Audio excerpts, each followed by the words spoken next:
Hello, everybody, and welcome to Hardpoints, the podcast about energy security and the startup economy, how they intersect to shape the world around us. I'm Mike Smith. I'm joined by Neal Rickner, and each week we unpack the real dynamics behind the headlines, what's changing, what it means, and why it matters to you. Thanks for being here. Neal, how you been, man? Busy, catching a little flack online, which we were just talking about pre-show. And yeah, I mean, I've like my eyes popped open at like 2:30 in the morning this morning. So I've been up working for like 4 hours. It's been great. Okay. Quiet.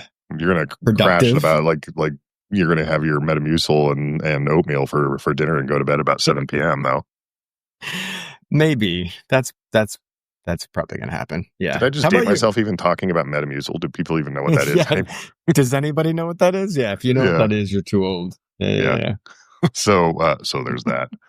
I'm feeling a little rough around the edges. I had my annual flu shot, COVID shot yesterday. And then I'm doing all the joys of being 45 years old now. So I have I had to collect a stool sample for it's better than a colonoscopy, I would imagine, but it's still one of those indignities of being, of a certain age. Totally awful. Yeah, colonoscopy. I had my first one a couple of years ago, and it's like basically the worst thing I've ever done. I've been all over the world, war, like bleeding, like all sorts of things. I think the prep for the colonoscopy was easily the most uncomfortable I've ever been physically. It was terrible. That's a good thing to know. I guess I have that to look forward to probably in my future. Or I hope not. Hopefully medical technology has evolved. Yeah, they don't really, nice. Yeah, they don't really do the whole prostate check like they used to joke about when we were younger. But the the finger up the hoo-ha there. So hopefully we've advanced beyond that too by the time I get to that age. Yes, I think I'm all for the medical advancements. Let's do. At least as long as it relates to bodily autonomy and not being violated by your doctor. Yeah, let's start with that. Let's start with the doctors not violating. Yeah, that please. Yeah. So anyway, so that took a weird turn this morning. Apparently, we're both feeling like old men here, but beyond feeling a little rough around the edges, like things are good for me right now. So I get to pick up my father-in-law at the train tonight. So he's coming back. So I am kind of settled in here to the office for a long time because like the train station's pretty close to my office. So get an 8 a.m. start, and then I'll probably like 7:30 when I finish. And because I hate myself, I'm kind of looking forward to that. Like it'll be nice to just be like heads down, focus, get the job done. So those are the best days, though, man. I have so many days where I'm scattered. I'm on somebody else's schedule where I'm bouncing from virtual meeting to virtual meeting, and then I got to run out real quick and run back. And like, I need to do better at like blocking time to just think and work at my desk and not be so scattered. Yeah, here. Anyway, so you alluded to it at the top of the show there. Apparently we got kind of a nasty comment online. I love it, man. I just want to stir the pot a little and get people to think. And if people are responding with hate mail, then we're doing that. We're causing people to think and to debate. And I'm happy if they disagree with me. And like, let's keep it going. So the comment was directed at you specifically. I came out looking like sunshine, huh? I mean, they didn't mention names, but it was clear from the last episode that they had a certain point of view, and it was something that I had said, and that's fine. I mean, again, I wouldn't say that they complimented you. I don't think, but that one guy, he was really smart. The other guy, total moron. No, but I appreciate the engagement and, keep it coming. Yeah. That's part of the whole speech side of things there. Obviously, if they're being personal, that's not so awesome, but hopefully we can elevate that conversation a little bit too, right? Oh, no. It wasn't directed like as a personal attack. It was just a commentary on, my views, which is totally fine. You can it was a disagreement with something that I said, and I fully respect it. I just have a different view. So cool. Yeah, fair enough. Exactly. Okay, well, it's good. Then it wasn't really hate mail as much as Neil's wrong mail. Sorry. Yeah, that's true. Sorry. I should be more precise with my speech. Actually, I was on a call with a mentor of mine yesterday, and I said something that she really objected to. She said, well, we're not trying to do anything, are we, Neil? We're either we're going to get it done, or what's the point? Right. And it was Yoda.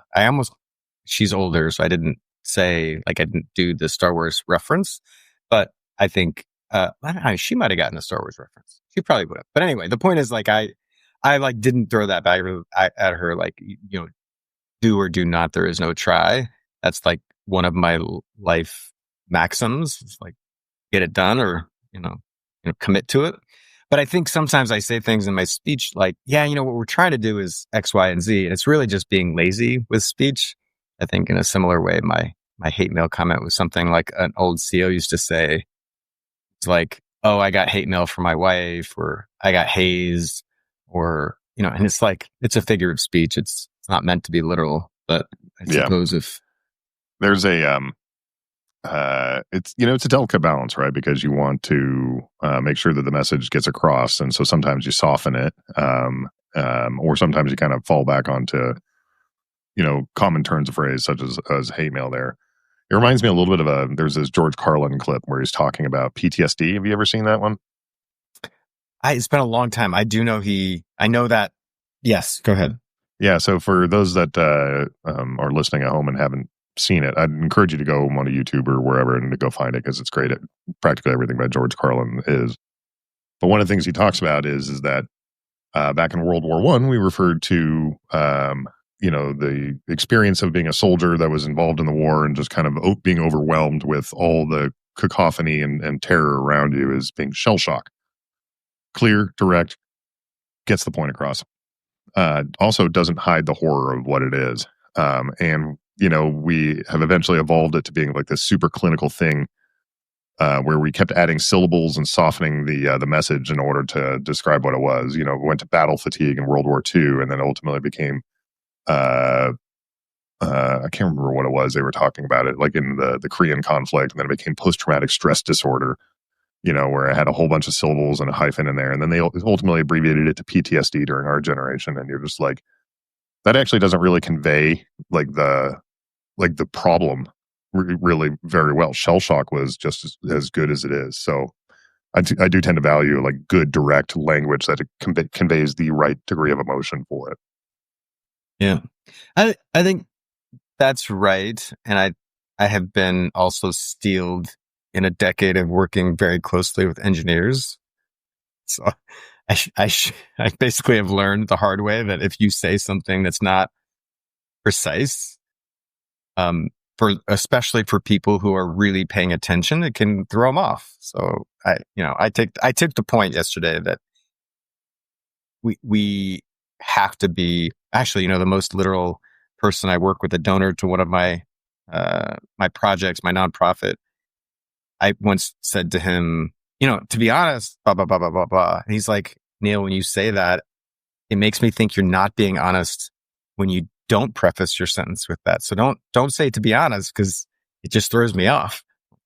So there's a bunch of phrases like that, I think, that are worth noting. What does language really mean, and how can you use it to be as communicative as you hope to be? Yeah, here. Well, let's go ahead and dive into the news a little bit here. So one of the points we want to talk about there is that this year, 2025, marks the first time renewables have generated more electricity than coal in the first half of the year. And that's been driven mainly by growth in renewables in places that most Americans wouldn't expect, which is China and India. Mr. Wind, what do you think of that? Oh my gosh, there's so much here. I think it's why I'll say again, I agree with the current administration's focus on energy dominance, but it's also why it's so maddening that their actual policies are not achieving their stated objectives of energy dominance. Just 10 years ago, the wind market was roughly 50-50, meaning, the big Western players. This is GE, US company, Vestas, a Danish company, Siemens, a German company, and, a handful of other Western companies. They're about 50% of the market. They mostly sold into the West, including India. And then China was 50% of the market. And, companies like Goldwind and Mingyang were in China making wind turbines for the Chinese market. And it was roughly 50-50. As of this year, it's more like 70-30. Chinese manufacturers are selling and building in China massively. But now they're also starting to encroach into the Western market, which they would not or did not do before. I will say, Trump has, mischaracterized this. He says all sorts of things like wind turbines cause cancer. That's been debunked. That the wind turbines are made in China. It's true, but most of those turbines are still installed in China, so they're not importing. We actually have most of the biggest companies are here in the West. So I will come back to this point by saying it is maddening that the U.S. is falling behind, because if you look at how much energy China is producing, it's more and more wind and solar and nuclear. It is also coal and gas and other things, but we're falling behind.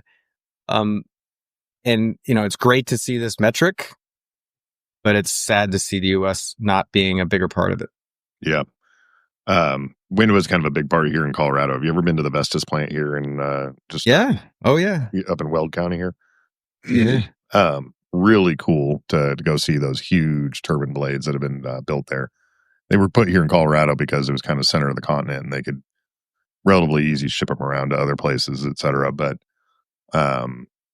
it seems to be a little bit more of an afterthought here in the United States than it used to be. Even though like we've been building and building and building all the capacity, and we invented a lot of the technology and just kind of giving away our future. And it's kind of funny. It actually reminds me about like how far coal has fallen. And so coal has mostly, for those that are unfamiliar, has not really been killed by wind as much as it's been killed by natural gas. The fact that natural gas is so cheap and that it's so much more efficient in a combined cycle gas power plant in order to be able to generate electricity. So that's been a big part of it. But it reminded me, I shared a link with you the other day about how the federal government and its kind of energy dominance, it was putting up a huge coal reserve for auction the other day. It's a big thing kind of in the Powder River Basin, southeast Montana, just across the border from most of the Powder River work that's in northeast Wyoming. And almost nobody bid on it. Huge, 167 million tons of coal on federal lands in southeast Montana, and only one company bid on it. It was a Navajo Nation company, and they only bid $186,000 for it, which comes down to less than a penny per ton of value there. Nobody wants to build coal anymore. So it's kind of interesting to see like that juxtaposition of like, okay, we're doing energy dominance, but for like an energy that like doesn't make sense economically, is disastrous for the planet in so many ways. Even if you ignore the climate thing, it's like, the reason we all have to worry about mercury and fish is because of coal, and acid rain in the Northeast and a whole bunch of other stuff that we've had to kind of deal with over the years. So it's interesting to see like China, as dirty as its reputation was, is kind of going after renewables so much. Yeah. I mean, China has its own, it imports so much of its fossil fuels. It doesn't have great fossil reserves. So part of the reason it's investing so heavily in wind, solar, and storage is because of that. But it's also this narrative that wind and solar are more expensive is just wrong. They're also doing it because wind and solar is cheapest and fastest, and they're trying to grow fast. The coal thing is really interesting. I have always looked at that. You're right. Coal has primarily been displaced by natural gas. That has been, when my climate warrior friends get, downtrodden, I try to remind them that, look, yes, we haven't gotten all the way to where you want to be, but we have cut emissions by almost half in the U.S. over the last 20 years. And that is not because we just stopped burning fossil fuel. It's because we stopped burning coal and we replaced it with gas. And so we haven't gotten off of fossil fuel altogether. I get it, but we have reduced emissions by a lot. And that is, again, to that same point. Yeah, it having been in climate now for about a decade, like when I first got into this, like not only was the Keeling curve going up, it was going up faster every year. And we are probably somewhere near peak emissions right now, and it's the sort of thing like if we had said that 10 years ago, everybody'd be over the moon. So the problem is that success is retreating from us as fast as we're achieving it, and so we just need to keep going faster and faster and faster because of what's going on with that.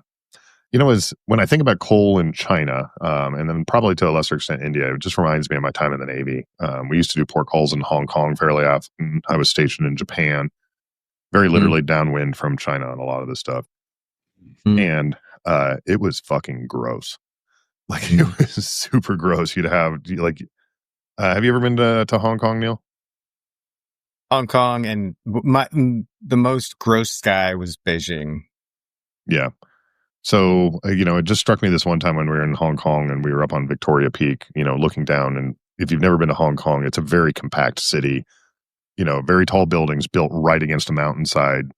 It's a pretty spectacular setting, actually. But you could barely see down to the water from the top of Victoria Peak, which is supposed to be this tourist vista.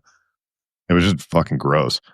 And so to your point, the Chinese government, non-democratic states like China, people often think that they're not like susceptible to the pressures of the public because who cares? Fuck them. That's kind of at least the Kim regime in North Korea's view of things.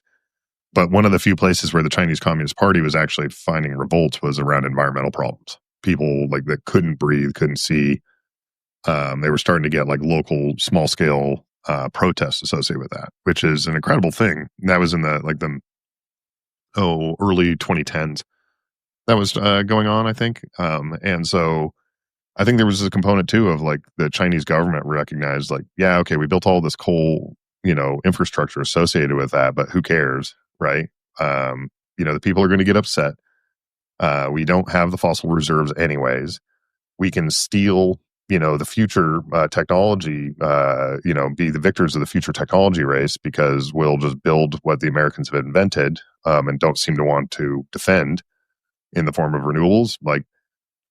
I think it's just a really savvy strategic move by the Chinese, and it's and to now the Indians, and so it just makes me want to throw things across the room. The fact that the U.S. doesn't want to actually lead on this. Well, and to that point, it's even worse because, we're kneecapping a couple of big industries that the U.S. could dominate. And we talk about manufacturing and bringing manufacturing back to the U.S. Well, TPI. So you mentioned the Vestas plant. They're making blades near you and near Denver.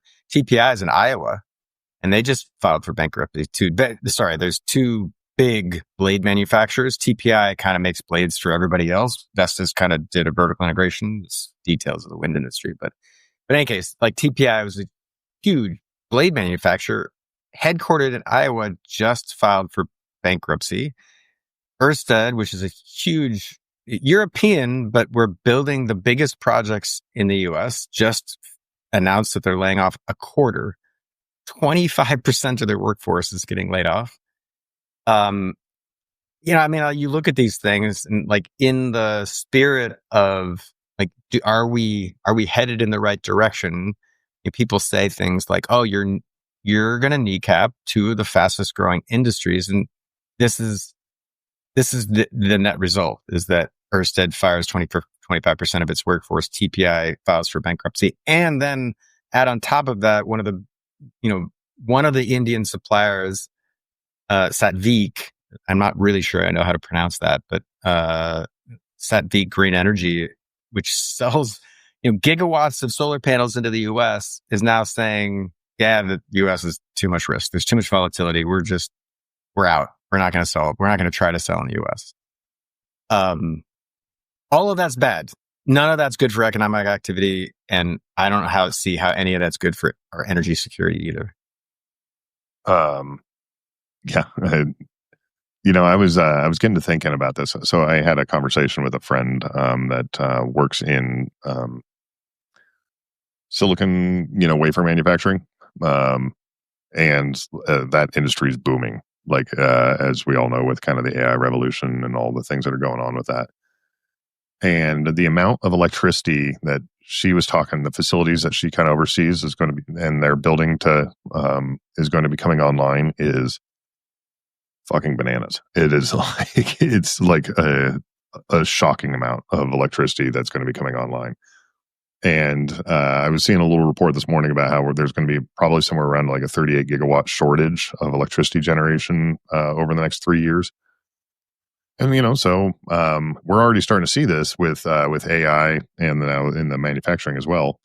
Um, as we bring this back on shore and we really start to focus on that, like there's not enough electricity to go around. And so if there's not enough electricity to go around, kind of basic supply demand, we are, a lot of these are in regulated markets for public utilities commissions, but supply and demand says is that if there's not enough, then the cost of electricity is going to go way, way up. And so, I was thinking about like, if you had that knowledge, what would you do with that? Um, And for me, it was like get solar panels now if you can, before it all kind of goes away because like it's going to get expensive. Um, and then a lot of the cost benefit kind of analysis that people have done on solar panels over the years has been focused on it's been relatively cheap electricity that's competing with, and so the economics of this get a lot better in a whole heck of a hurry. The problem obviously there is that if you don't have people selling solar panels in the United States, like what do you even do? I guess. Yeah. There's still a market for it. It's just the tariffs have, like you can buy a solar panel in the US and it's the price of a foreign solar panel minus $1. It's just gamed and it's already driven prices up. They're, my solar installation buddies stockpiled earlier in the year. So they've got, warehouses full of cheap panels that'll last them a couple of years. It's, on the one hand, they say to me, well, we're used to volatility. We've been through a bunch of this before with the changing rules in California, and we stockpiled and then built and stockpiled and built. And it makes looking at their financials, which I've done, it makes looking at their financials really hard because you like trace back where projects were originated, I mean, like when were they started and when were they actually finished. You can't really determine like a steady business model, and that makes it hard. But at the end of the day, they're trying to weather the storm. They're trying to think like, oh, how do I get enough, in my warehouse to last me for the next few years? Most of them can't. There aren't warehouses big enough for that. But Nope. In Colorado, they're all full of weed. Yeah. Yeah. But look, there's to round that up to your point, like it's already early indications that energy prices are going up. Utility commissions are already applying for big price increases. I think you're going to see that more and more over the coming years. I just don't see any other way around it. I mean, it's just,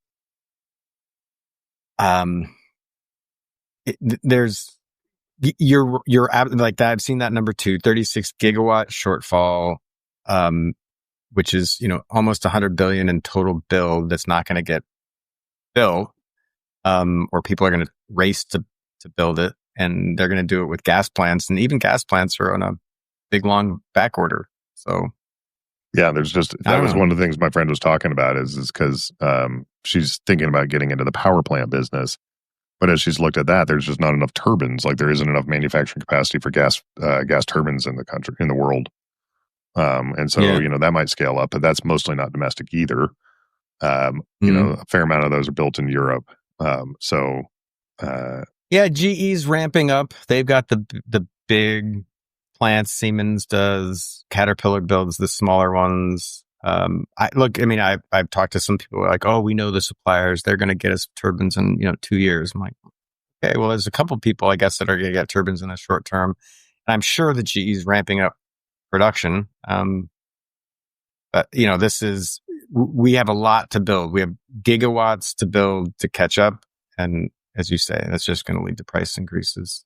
One of my hopes had been with that a lot of these tech companies, they have climate reporting pressures that they're kind of facing there. And so like that in the short term, it may be kind of a spike up in emissions, but in the long term, it actually may accelerate the deployment of renewables. And maybe not just renewables, but low carbon energy, including potentially nuclear, et cetera. As we saw with like Microsoft starting up the 3 Mile Island facility again for some of their work. The amount that she was talking about coming online, though, makes me doubt that we'll be able to kind of. I'm starting to question whether that hope was foolish or well founded. I mean, I think there's intent, and then there's what actually gets built.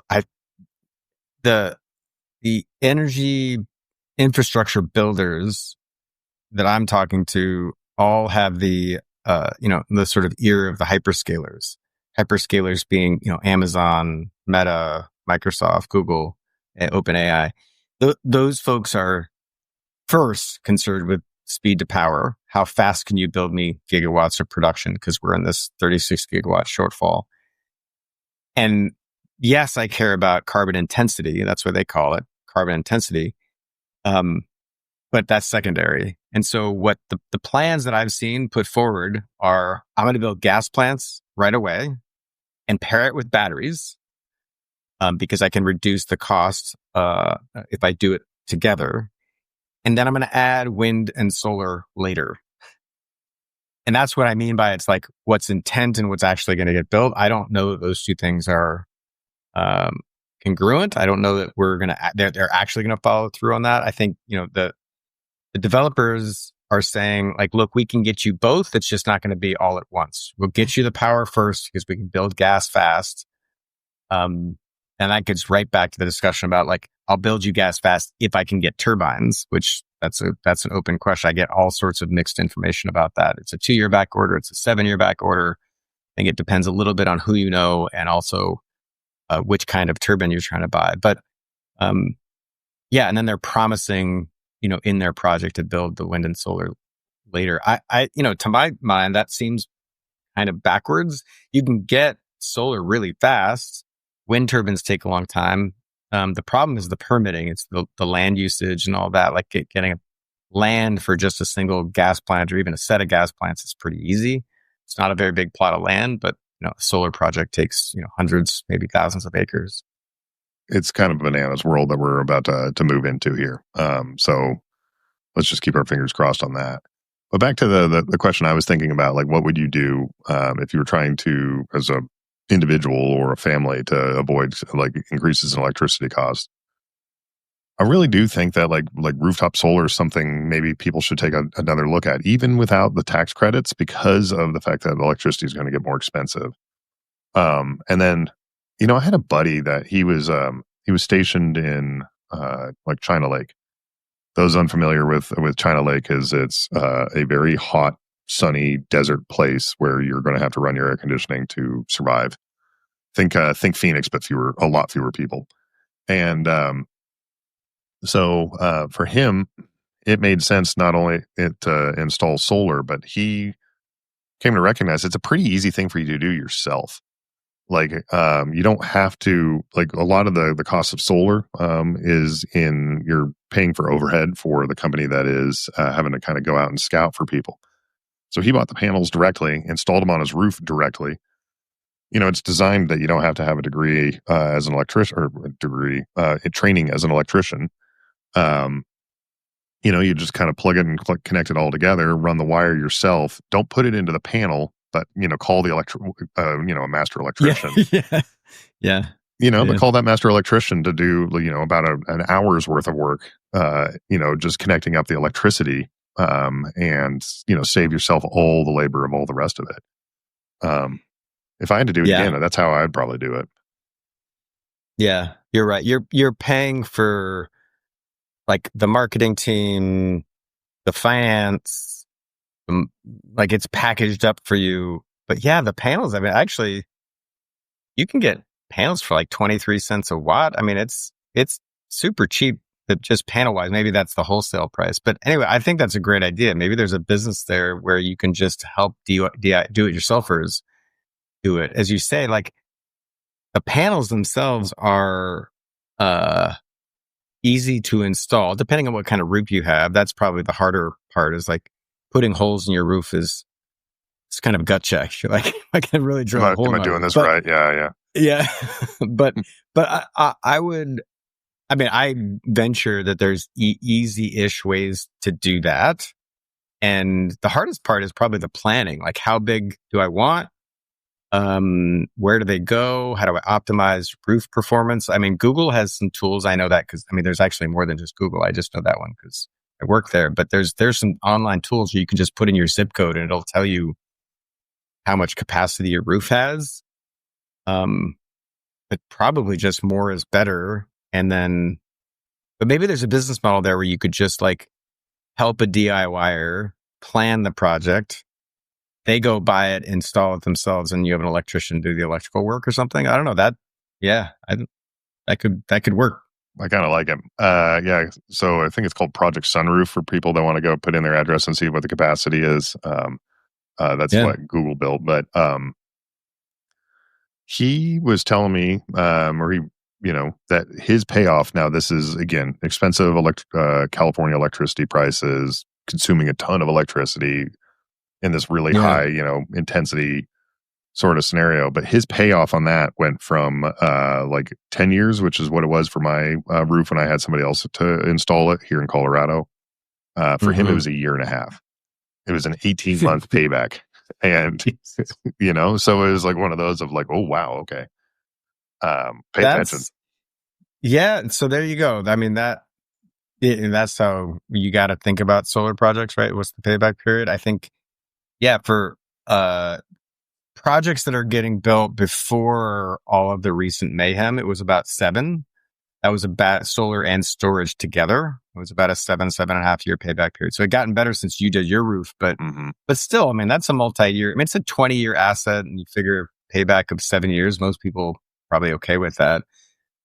But yeah, if you can get the payback to a year and a half, no brainer.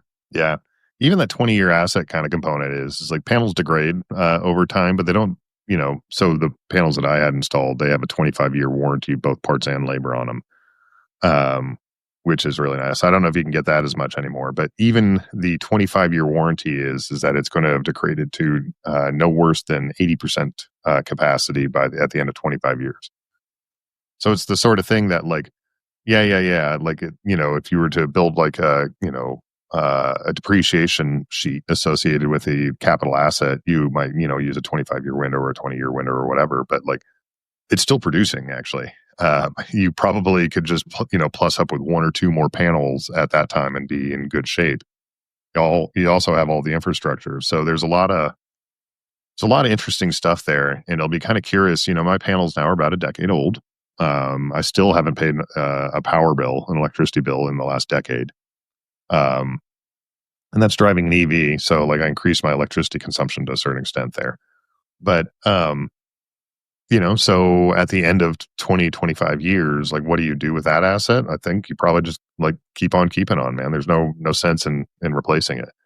And that's the energy dominance. That's the energy independence that we talk about there. Like that is the world that we can be living in. And it makes sense if you can afford the capital up front. Yeah, that's always the sticking point too, though, right? Is that most people can't, and therefore they rely on financing, and then you've got to have an apparatus for that. But yeah, I mean, the tech is there. People can mostly live. I mean, you're proving it. People can mostly live without grid power. Yeah, maybe maybe somebody will get that do-it-yourself solar business going. That'll be our next business, Neal. There you go. Okay, because we're serial entrepreneurs and want to punch ourselves in the face apparently repeatedly. Yeah, totally. Well, on the on that kind of direction there, some of the economics about like what's going to be driving power is around gas production. And so, here in the United States, gas has been very, very cheap. So cheap that it's often not economical to even bring it to market. So, like when an oil well drills, they will usually either vent or flare it, depending upon what the local laws are, and et cetera. Flaring just means that they're burning it rather than putting it into a pipeline or something like that. But one of the things that's interesting about natural gas is that it's really hard to transport. Um, you can do it in pipelines in the US, but like unlike oil, which you can put into a tanker, and something like 40% of the world's shipping is just oil moving from one place to the next. It's really hard to do natural gas. You have to compress it, and you have to keep it cold as a result. You have like boil off with that. And so you lose natural gas as you're shipping it, not just in the transfer, but like as the compressed natural gas, liquefied natural gas kind of boils in the tank. And, so they start building that into some of the ships in order to take some of that boil off and run it back through the engines. And anyways, it's kind of a mess. So the U.S. is building a lot of like liquid natural gas capacity in order to be kind of able to ship it, because we're kind of like the Saudi Arabia of natural gas. But it's still a market that is outside of the United States is pretty dominated by, Eastern European and Asian gas, specifically Russia and Ukraine. So it's kind of worth talking about like what's going on in Ukraine. Obviously, like the Russian invasion was prompted a lot of Western Europe to start thinking about like where it's getting its energy sources from, because they were so dependent upon Russian gas. Part of what was driving a lot of the Ukrainian economy was some of the Ukrainian gas, but I guess that got kind of hit pretty hard. Do you know much about that? Yeah, so this is obviously, it's been a focus over the last, over the last, since the war began. But I think in particular, there's been a renewed interest in curbing Russian gas exports. And I think one of the criticisms of the Europeans, I think rightly, is that they have, on the one hand, been funding Ukraine to fight, and on the other hand, buying a shit ton of gas from Russia. And they're in a tricky spot. I'm not going to say it's easy. I can stand on my moral high horse from 8,000 miles away and say, what the fuck are you guys doing? How is this? Why don't you just cut off Russian gas? You'll cut off the money supply, and that'll end the war. I mean, that's a lot of pain for Europeans. But anyway, in any case, there's been, a small decline, about 4% decline in Russian oil production since the start of 2025. And there's now, with the renewed interest in some sanctions, there's an expectation that it's going to go down another 10, 11%. So that's good. I think in response to that pressure, there's been a renewed focus from Russia on attacking Ukrainian gas facilities, and that's been really effective. So they're, as of October 3rd, that's down now 60% in Ukraine. That's a huge hit. Now we're talking about different absolute values here. So Ukraine's not producing the same in terms of volume, but it's still, for Ukraine to continue to fight, they need the energy, and part of that energy is from gas. So being down 60% definitely got to hurt. It's a war of attrition. So all these things add up. And from an energy perspective, that directly relates to your warfighting capability. And that is, there's a lot of mixed messages here. The Russians are still inching forward, capturing a little bit of territory every day. Putin has given the US and Trump basically nothing. There's sort of no signs that anybody's going to give up. So you just go right back to attrition. Yeah.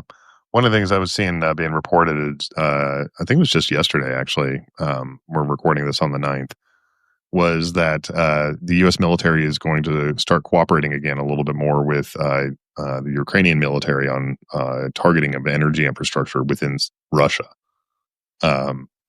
And Ukraine has been shown a real good capacity to reach pretty deep into Russia and to make them hurt. As a reminder, they took out something like a third of the Russian strategic bomber fleet a few months back with some really cool drone work. I guess depending on your view of Russia, but for me, very cool to do that drone work and take out a third of the Russian strategic fleet. But then also they've been going more and more after energy infrastructure, and so like Russia's feeling I guess they're having to do some rationing and some shortages associated with that. In addition to the million Russians, which is just a fucking like Stalin and level kind of like shocking statistic. A million Russians have been fed into the war machine in Ukraine, and have been consumed by the war machine in casualties, either in deaths or in disfigurement. Yeah, that cash part is, I think, a little understood part of this whole equation. Right when Putin came to power, he socked away a bunch of money, so he had some reserves. He's burning through that now, and in part by paying soldiers a shit ton of money, and so he's convinced his population that things are going okay because he's increased public spending on things that Russians see every day. So life in Russia isn't awful, in part because of that increased spending from the treasury, from the Russian treasury.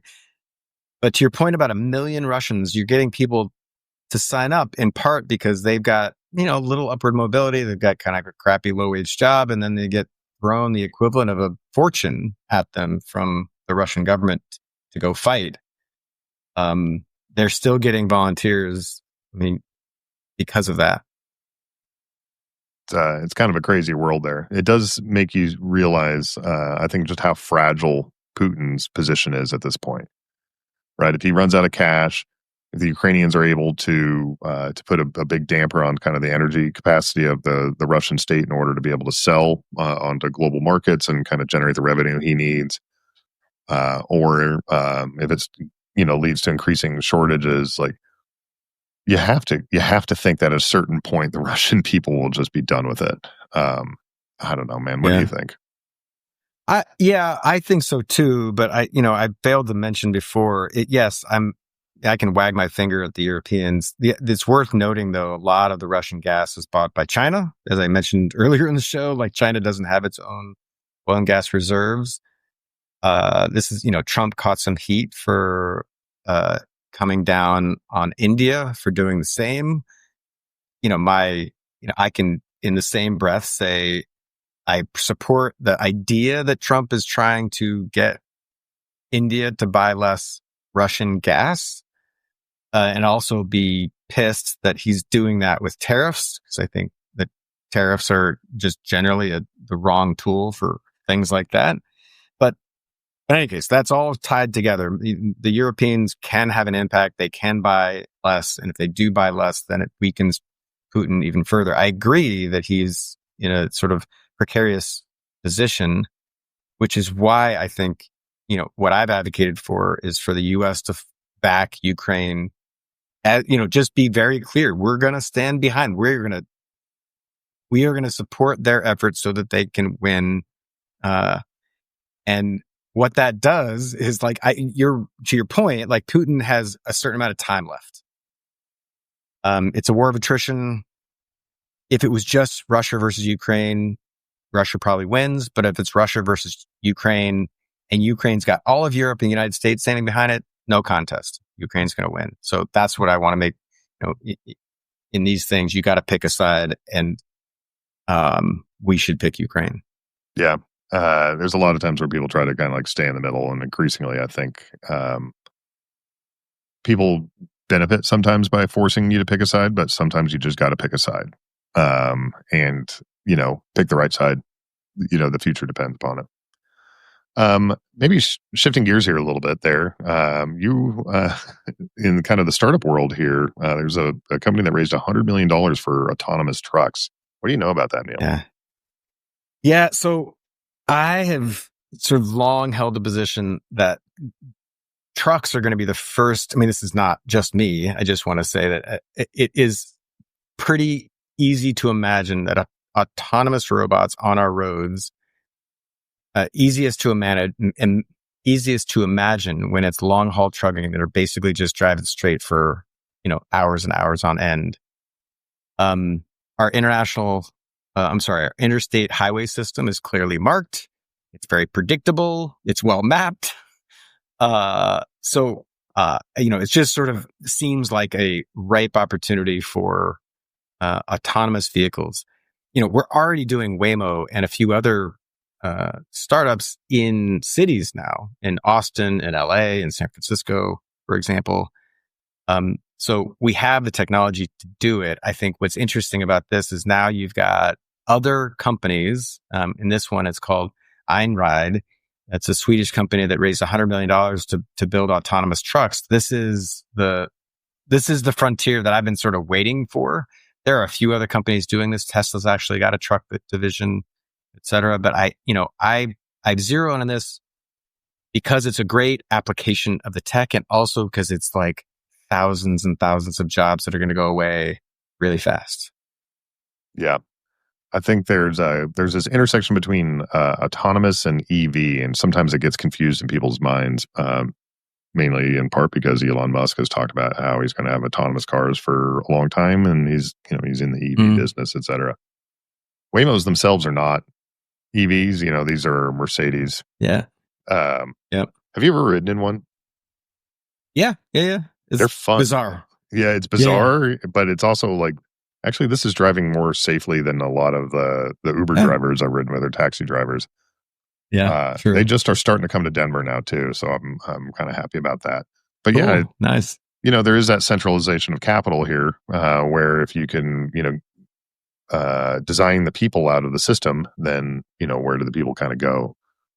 Mm-hmm. Dynamic, capitalist society, like we should be able to kind of find a new place for them. But job numbers right now are pretty soft, so I'm not sure there's a lot of that. So, speaking of fragility of national systems, I think that kind of introduces a bit of fragility to us.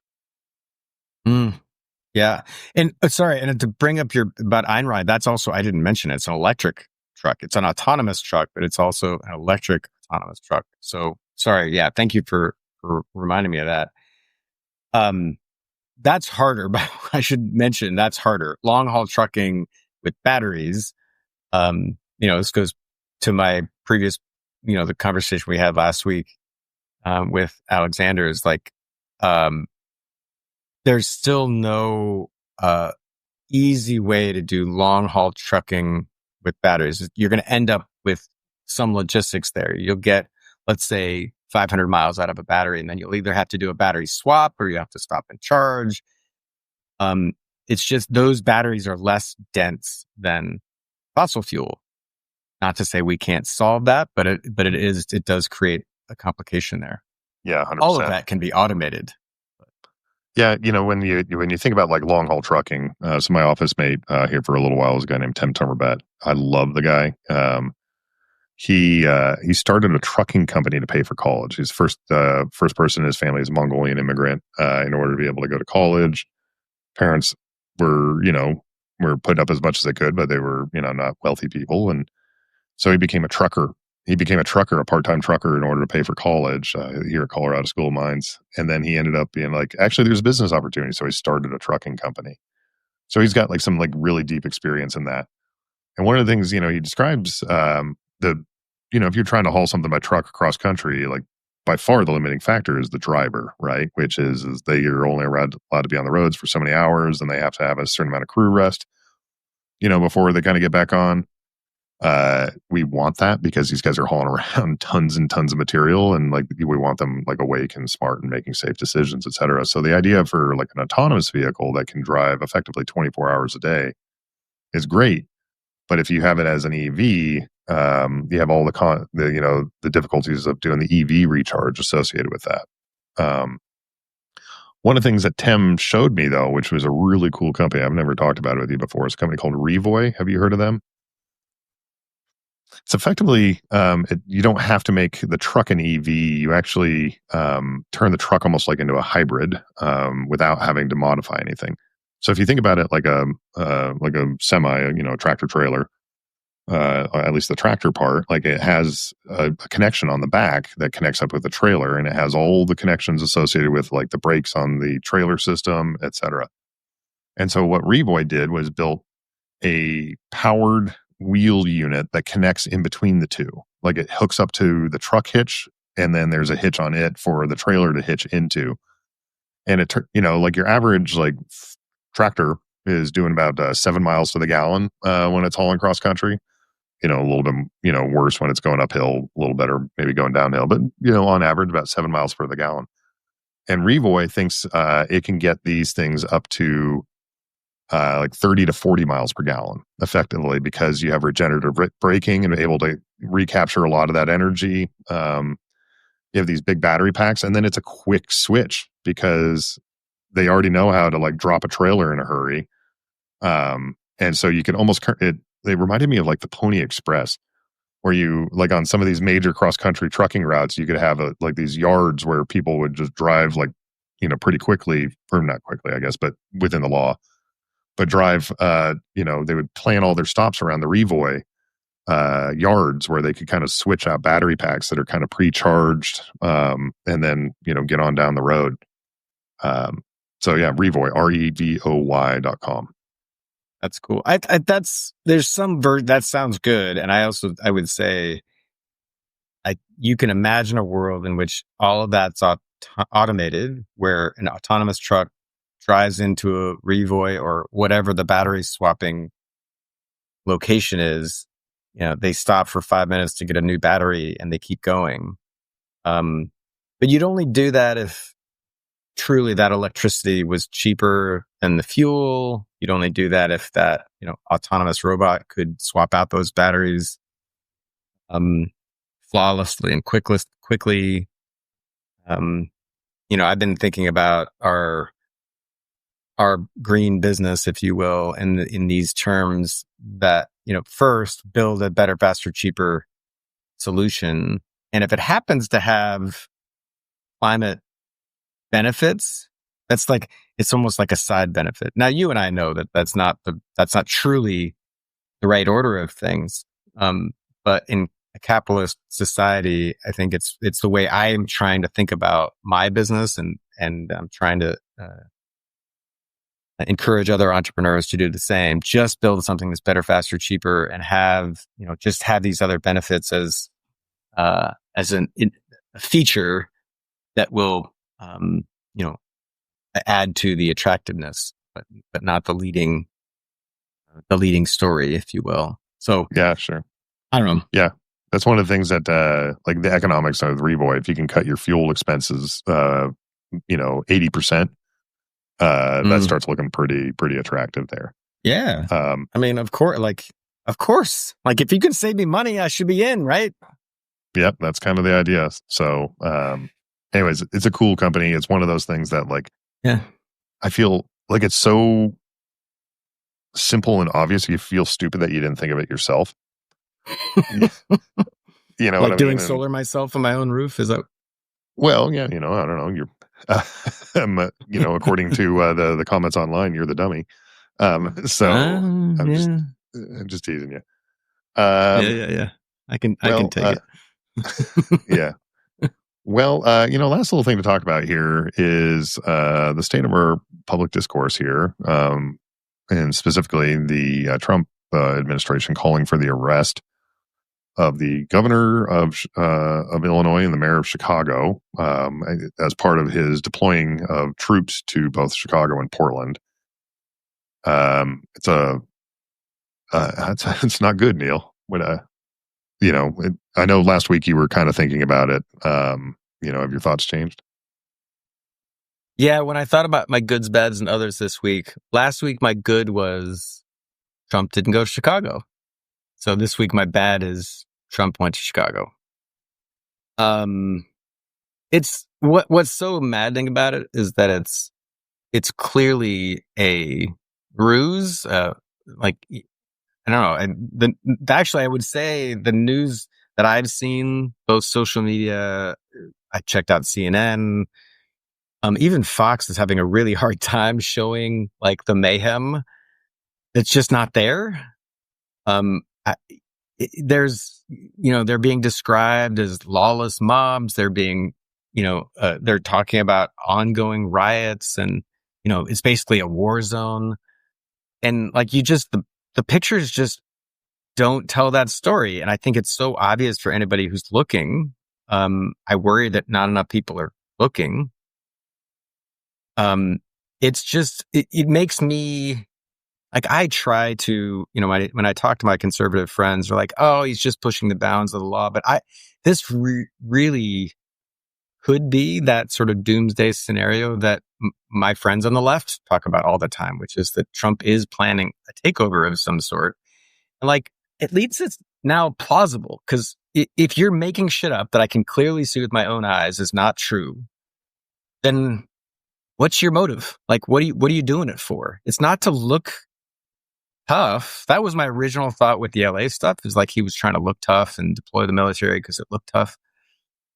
But like now it seems plausible. So here's the thought from my lefty friends, is that he's testing the law because he wants to have the courts actually decide before the 2026 elections. And if they actually decide, good or bad, he at least knows the framework under which he can apply these same tactics prior to the 2026 election. Whether he needs to use the insurrection law, or maybe he gets through the Supreme Court as is, he doesn't need the Insurrection Act. He can just use what's called Title 10. He can just use that. He'll know. And I guess like that certainty will allow him some decisive action in the lead up to the 2026 election. I cannot for the life of me think of another reason why he's making shit up about Portland and Chicago right now. I've thought about it a lot. I've tried to think about it and I've asked my conservative buddies. Nobody can give me an answer. I guess the first thing I want to do is like commend some of the protesters that are in Chicago and Portland with the fact that they've been nonviolent. There was a video I saw online that was three people like dressed up in like inflatable animal suits, like having a dance party in front of the National Guard in Portland. Yeah, that's Portland. That's like a perfect microcosm of Portland. It's right on the nose. Nice job, Portland. You kept it weird. But also like this component of like the absurdity of the claim, like if it's an absurd claim, let's make sure that everybody knows how fucking absurd it is. But in Chicago, there was a Presbyterian minister that was shot at close range. Now, it wasn't with a bullet, it was with like a pepper ball or something like that, but they shot him in the head. Nonviolent. I'm having a hard time. I'm having a hard time sympathizing with any mindset from my conservative friends that like this is anything other than like something like incredibly alarming. And I'm tired of kind of the both sidesing of the whole thing of like, well, both sides have done. I've never seen anything like this in my life from any other president of any party.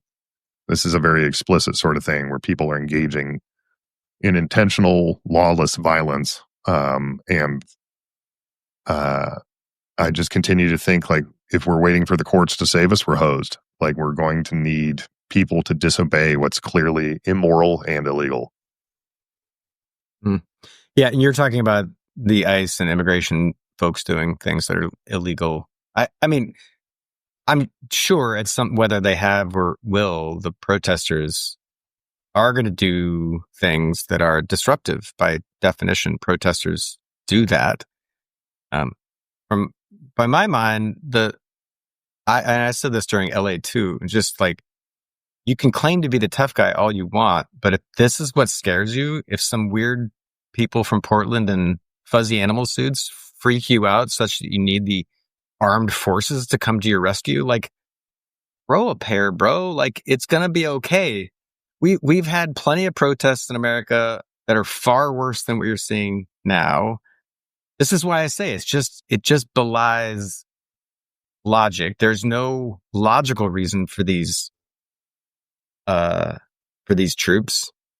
So then what's the real reason? That I keep coming back to that. I just, because unless we come back to that, we're going to get caught flat-footed. Did you see that weird Stephen Miller interview? Oh yeah, like he said plenary, and then he shut up because he kind of let the cat out of the bag.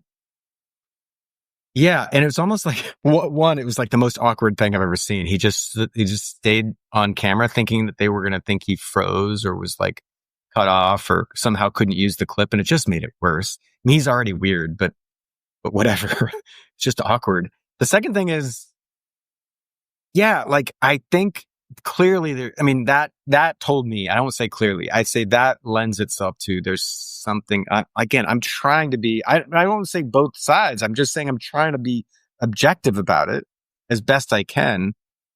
And I just can't get there. So maybe somebody can leave me a comment and explain it to me because I don't get it. Yeah. So it's just, I think there's a reason that ICE is dressing in military-like uniforms. I think that there's a reason that we're deploying the military, which is he's trading on our honorable service in order to justify what is not honorable. And I think increasingly we need to see people speaking up. Looking back, I saw the New York Times, the front cover picture that they had regarding the kind of the Hegseth thing, and where Trump declared the American people like to be the enemy, and that we're going to be training the military in U.S. cities in order to how to go into war. And by the way, we just had Hegseth ranting about how we're going to be maximum lethality and all that. Like in a normal functioning working country, like that would have been the end of it. That guy would have been friggin' hauled out of there in about 24 minutes, and put before an impeachment committee within a day, and he would have been out of office a day later. Like that's how like it should be working. If you're threatening Americans, like you have a duty for that. But as I looked at that image, the guy that was up front was somebody I used to fly with. His name is Samuel Paparo. He's the 4-star admiral in charge of India PACOM. He was the CO of a sister squadron when I was a lieutenant. Call signs Pappy. He's a good guy. He has some integrity. He was nominated, I think, for Chief of Naval Operations, and took his name out of the running for that. I haven't talked to him in years, so I don't want to suppose what's going on there. But there's at least some indication that he doesn't want to continue his military career within this. But what it makes me think about is that like there he is front and center in this speech where the president's calling for the Department of War, quote unquote, to execute maximum lethality in American cities. He became the poster child for it. He was the admiral that was sitting up front. That was when a lot of people now, when they think about like the president declaring American people the enemy, they're going to think about Sam Paparo. And he doesn't deserve that. But like he's tarnishing everybody's service. He's abusing our military for fucking awful stuff. We're not even going to get into the fact that like he's killing civilians, and the U.S. Navy is engaging in effectively murder in the Caribbean right now. There's illegal orders happening right now, and I think if anybody really values what the military is and what it's done, and like the nature of service, and the fact that like we are people that have been willing to put our lives on the line for this fucking country. Like if you value anything about the military, you should be like enraged that this guy is destroying that sense of honor for his own shitty political outcomes, especially for that rat-faced shit like that Stephen Miller is. Oh my gosh. Yeah. Well, let me pause on Stephen Miller. I want to come back and ask you about two things. First, you're the Navy man on the call here.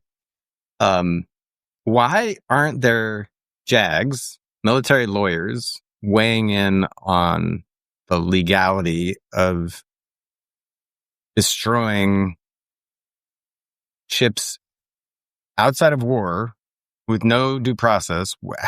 It seems to, I mean, I'm not a legal expert, and this is a question, truly a question of, on the one hand, like practically speaking, sure, you can make all sorts of assumptions, reasonable assumptions that those are drug-wrangling ships that are coming from Venezuela on the way to the US. I suspect that they have strong evidence that that's the case. Pause.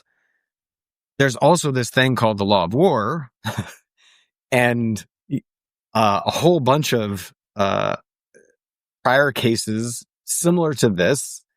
Why are JAGs not weighing in here? I mean, some admiral had to sign off on the pulling of the trigger. A judge advocate general, a JAG, a military lawyer, had to tell that admiral that it was okay. Or wouldn't we be hearing more from the admirals about like, this is illegal and my JAGs have told me it's illegal. Why are we doing this? I mean, I haven't heard any of that. I haven't either. I think there's a history actually of JAGs wanting to kind of get the mission done. We saw this in the early Iraq War about like JAGs that were creating legal pretext for illegal activities. Affect Guantanamo Bay is an example, right? That is, it's just fucking illegal. It's illegal. It's immoral. There's a whole lot of wrong going on with that, and we are still dealing with the consequences of that 20 years later, right? And so I think there's one of the weaknesses that I see in like the military structure, which is we have a moral authority, a legal authority to disobey an illegal order. But if the JAGs say, no, we can work this to make this look legal, then it's a legal order. And so now you're in a kind of a tough spot, right? But I don't care. Like I don't. Well, so I'm setting aside the morality of it for a second.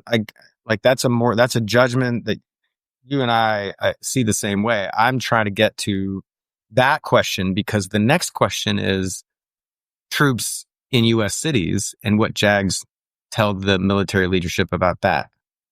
I think if you install the right JAGs, then they're going to find a way around the law. And that's kind of, to a certain extent, that's what a lot of lawyers just do is like, how can they work their way around the law? Like, there are lawyers right now that are saying that the 14th Amendment doesn't say what the 14th Amendment does, right? And that there isn't like 100 years of jurisprudence that says that if you're born in the United States, you're an American citizen, right? They're trying to come up with workarounds, gaps, create enough doubt and obfuscation in which they can kind of drive this forward. And, so there are, I think that's one of the problems that I'm seeing here, even like from, some of my classmates from the Naval Academy. We have an online chat and a lot of people are like, this is illegal. What are we doing? And then there's people that are like, well, ChatGPT spits out this thing and it says, there's probably some capacity for this being illegal. And you're like, actually, none of those definitions have been met here. But, not to, when I look at that and I think, like I saw a video for Rand Paul, the Republican senator from Kentucky, right? So not exactly, somebody that's like is usually, talking about like what the president's doing wrong. But one of the things he said was, if we don't even know the names of the people that we're killing, like, is this really an imminent threat? Like, have you really done like the due diligence to say that like this is an imminent threat to the United States? What he was unwilling to say is that we're engaging in illegal activity. The U.S. Navy is killing people without a trial. One of the things that Senator Paul said is that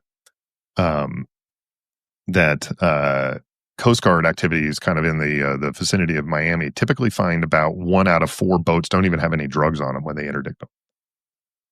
So, yeah, so if we've sank 4 boats, statistically, one of them probably didn't have drugs on it. Like, then that's just straight up fucking murder, right? Like, so I don't want to confuse the issue too much here, but like, we are now in a place here where like there will be cover for anybody that says they were just following orders and it was a legal order. There will not be cover for people that recognize that it's an illegal order actually, and that they're going to have to kind of stand out there on their own, and that's a tough spot to be. I hear it, but I'm sorry, folks. You got a duty. I really am encouraging you to say no. Well, so you peeled this onion back just a little bit more. The justification, as I understand it, is around whether we're at war or not. And so the JAGs, and again, maybe you've gotten this from your Naval Academy chat. I have not. I'm just sort of going on my own here. But what I understand is that over and over again, the administration has said, well, we're in a wartime situation where there's an invasion, and in this case, there's the cartels that are bringing drugs are declaring war on America, and it's with fentanyl and other bad things. That's not how wars are normally defined, but if we'll just hand wave that as a thing, but let's continue. Well, that's what but here, this is my point, is you tie that with, then the JAG, then the lawyer says, well, if the president is saying we're at war, then you're okay. Then 2 thumbs up, you can pull the trigger. which is, again, I'm being selfish here because I care about everybody's lives, but I care most about the lives of American citizens and American cities. And what I'm seeing and what I'm worried about is that the administration's now saying Portland and Chicago are war zones. They've used those words, and I'm not making that up. They've called them war zones. And if that's the case, then they're going to give a quote unquote lawful order that a JAG then says, yeah, good to go. If it's a war zone, as determined, that's a subjective definition, which, by the way, the courts have so far mostly said, well, we don't have eyes and ears on the ground. The one judge that stood up in Oregon to say that the National Guard couldn't be deployed there. This is the current status, is that she said it's not a war zone, and therefore this isn't justified. The Supreme Court has said over and over again, we don't have eyes and ears out there. If the president has a judgment, we hire him to be a judge of war or not war, or this situation or that's, and he's got the right to make a subjective determination with impunity, by the way. Well, who are we to second guess that subjective decision? Other than a co-equal third branch.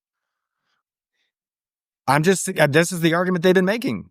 And so this is where I'm drawing if this is an example of how JAGs are going to operate when troops are deployed to U.S. cities, then are we just screwed? I think the idea of waiting for the courts to save us here is gone, right? Like, they're just not, even if they make all the right calls, they're not going to make them fast enough. This is the kind of the flood the zone with shit mindset, but like taken into the courts, not just into the media. That's what he's going to do. He's just, the fucking velociraptors are testing the fences here, man. And as soon as they find a weak spot, they're going to break through and eat your fucking face. So, I they're think going to stare into the camera and pretend like the camera doesn't work anymore. Yeah, right. And like that rat face. Anyways, I have nothing but contempt for Stephen Miller. So yeah, that's where we're at, man. Like, I think it is very much up to the individuals that are in these chains of command to say, enough, I'm not going any further. It's up to the individuals in like police forces for this. The adjutant general for the Oregon National Guard, was on camera the other day talking about like his duty as he saw it, and I commend him for this, was that if the Oregon National Guard is federalized, he has to, he has Title X responsibilities towards the Department of War, I guess now, Department of Defense. But that his recommendation is that the troops should be used to protect the protesters. That the job here is to protect the populace. And so the people that are doing the aggression in this particular case are ICE agents that are shooting priests and clergymen from the rooftop. And so, like, I think there's a component there of like, good, it's time for some of these other forces to recognize that they are now in a place of conflicted duty, and they need to choose the higher right here. And so I do have a touch of optimism for that. Yeah, that reminds me of the one thing that I'll probably remember for many months from the conversation last week with Alex, is he said, in the Marines, we are trained to escalate, and police are trained to de-escalate. And maybe the starkest contrast of ICE agents, and how many videos have you watched of ICE agents? How many of them are de-escalating? Windows, none of them. Absolutely fucking none of them. Yeah. Yeah. Well, now that we've had that little fun little walk, maybe it's time to kind of dig into the goods, bads, and others. I'll start this week.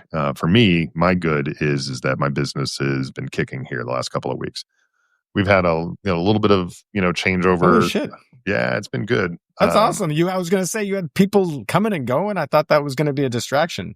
It is, you, man. It is. There's a lot of balls in there. I'm keeping them mostly up there. Coffee is required, but we have a lot of revenue in the pipeline. We're still pretty small as far as our recurring revenue structure, et cetera. But like right now, we're looking at potentially 50% growth in recurring revenue in the next month or two.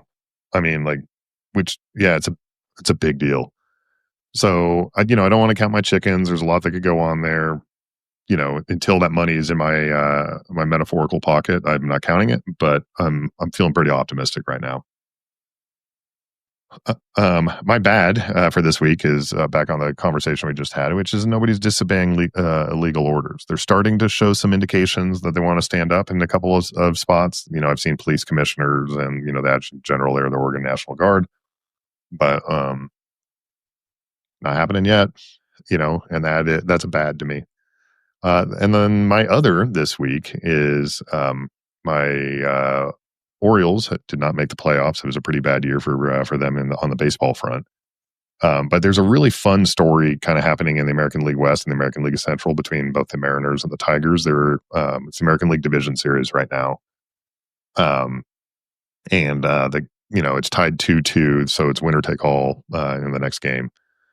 The Mariners have like this really fun kind of storyline that's going there. They have Cal Raleigh, who hit 60 home runs this year as a catcher. It's the most home runs ever by a switch hitter, by a catcher, by a Mariner, by like pretty much anybody. It's a pretty phenomenal stat. And in my opinion, he should be the MVP because he's also caught 18,000 pitches. He's down in the dirt the whole day. Like, he is the most valuable player. Aaron Judge, on the Yankees, had like a pretty phenomenal year as well. But he's a right fielder that plays kind of average defense. And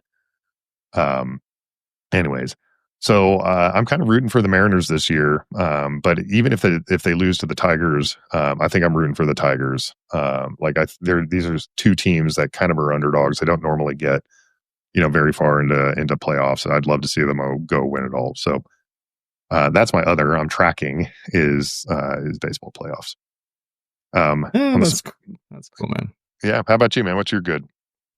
I don't think we did this on purpose, but my good this week is college football. Heirloom doesn't have a lot of money, but we sponsored a game for the University of Wyoming. It's Energy Day. And we're a part of the Wyoming energy mix. We're mostly going to be up there. Like, you may not know Sinclair Gas, but that Sinclair's got retail gas stations all over. But one just came up by my house. I didn't know until I started working in Wyoming that that's a Wyoming company, Sinclair, Wyoming. Really? The Green Dinosaur Company? That's there's a town called Sinclair, Wyoming. That's their main plant. And anyway, so we're going to be with Sinclair and a bunch of other energy companies in Wyoming. It's pretty cool. It's going to be a fun day. I love college football anyway, and I'm really happy to be able to support the team. And we're going to be we're tailgating starting at noon. The game starts at 5. I've invited the whole team out. I'm flying out with my family to Wyoming. So it's going to be a family affair. It should just be a good day. Just enjoy some good old American tailgating and football. Yeah, it should be good. Wyoming, the Cowboys there, they're they're not the world's best team, but it's always fun to watch a football game. Yeah. I was trying to remember. I think Letterbuck, Powder River Letterbuck. Are you familiar with that? No, I thought you were going to say Josh Allen. Like, the best known player from Wyoming is Josh Allen. I feel like there's a saying, I'm not a big Wyoming football fan, but I was born in Wyoming. And so if I remember, there was a horse called Powder River, named after where the coal fields are now. Yeah, the Powder River Basin. Yeah, exactly. Named after the river itself. But anyways, apparently it was a unbreakable horse. Like, it just threw everybody off, and it was a Wyoming cowboy that ended up breaking the horse. And so when you first let a bronc go, they say let her buck. Anyway, so sometimes they'll say Powder River, let her buck, and so it's just about the superiority of the Wyoming cowboy. I've heard Go Pokes, because that's it's a nickname for them. Cow pokes. Yeah, I just love Wyoming. I have fully embraced it. It's a city with long streets, and I think that I've just seen that over and over again. That you end up in Casper one day and you see somebody from Sherman, and then you go down to Cheyenne and it's the same 3 people. I don't know. It's a really small community. I'm excited to support the football team, and I haven't had my family there yet. It actually happens. One of my wife's best friends lives in Laramie, Wyoming. And the first time I went to Laramie was about 15 years ago to go visit her. So I've been there before. It's just now that I'm working there spend a lot of time there and in and around the community. And anyway, it's just a good, like, bring the community together, celebrate some football, have the family there, kind of ties it all together. Great weather right now too, so that should be great. Actually, speaking of that, last week it snowed in Laramie. So the rest of the country is in kind of like, early fall, but it's 7,200 feet in Laramie and it snowed. Maybe we'll get some. About 3 years ago, we had a foot and a half of snow just like 2 days after Labor Day here in Denver. Some of this high altitude stuff, you're like, what? Flip side of it is it'll be, 70 degrees in February too. So, who knows? But right now the weather's gorgeous in Denver. So I would assume it's similar up there in Laramie. Yeah. All right. My bad's quick because I already talked about it. It's last week. My good was no troops in Chicago, and obviously that just got flipped on its head. And my other is the government shutdown. Look, I'm skeptical that anything good is going to come from it, but maybe if some people don't lose their health insurance or they don't lose their health insurance subsidy, I'll take that as a win in a world of bad news. But more than likely, it's probably just going to end up as a muddled mess. But I'm watching it. I think, it's good to see the other side take a stand against all of the madness. It's like, in principle, I think that's what they're doing. But let's see what comes of it. Yeah, here. Well, my friend, I think that's all the time we have today. So that's it for this episode of Hardpoints. Thanks for listening and for being part of the conversation around energy, national security, and the startup world. If you found today's episode useful or thought-provoking, make sure to follow us wherever you get your podcasts. And of course, if you're feeling generous, please share it on social media or send it to somebody who would appreciate it, or maybe somebody that doesn't appreciate it and is willing to tell Neal that he's not smart. Anyways, thanks again for joining us. Hardpoints is produced by Jordan Caruso and brought to you by the Valor Media Network. We'll see you next time.